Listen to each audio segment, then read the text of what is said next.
Damage to small blood vessels and capillaries frequently occurs. When these vessels are damaged, there are three basic mechanisms that promote hemostasis or the stoppage of bleeding. Following damage, there is an immediate reflex that promotes vasoconstriction, thus diminishing blood loss. Exposed collagen and von Willebrand from the damaged site will promote the platelets to change shape and to adhere. When platelets adhere to the damaged vessel, they undergo degranulation and release cytoplasmic granules, which contain serotonin, a vasoconstrictor, and ADP and thromboxane A2. The ADP attracts more platelets to the area, and the thromboxane A2 promotes platelet aggregation, degranulation, and vasoconstriction. Thus, ADP and thromboxane A2 promote more platelet adhesion and therefore more ADP and thromboxane. The positive feedback promotes the formation of a platelet plug. The next hemostatic mechanism is coagulation. Damaged tissue releases factor 3, which with the aid of calcium will activate factor 7, thus initiating the extrinsic mechanism. Factor 12 from active platelets will activate factor 11, which will activate factor 9 together with its cofactor, factor 8, thus initiating the intrinsic mechanism.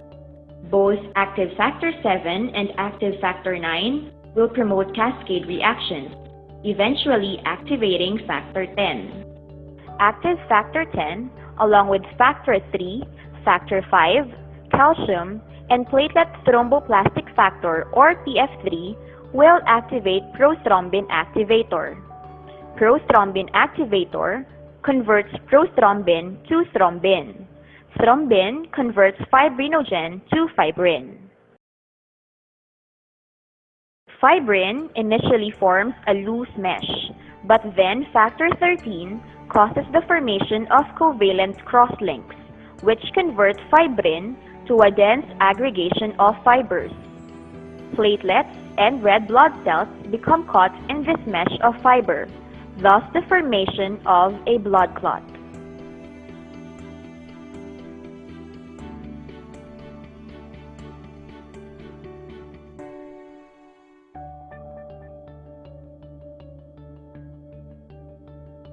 Aspirin inhibits the synthesis of thromboxane A2 by irreversible acetylation of the cyclooxygenase enzyme.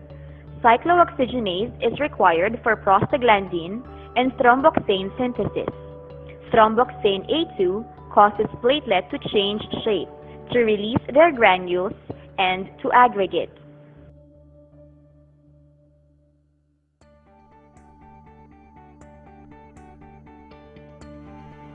Active heparin molecules bind tightly to antithrombin and cause a conformational change in this inhibitor.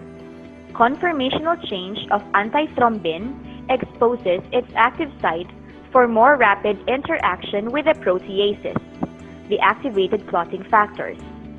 Heparin antithrombin complex inactivates factors 7A or tissue factor, 9A, 10A, and 2A or thrombin, thus inhibits clotting.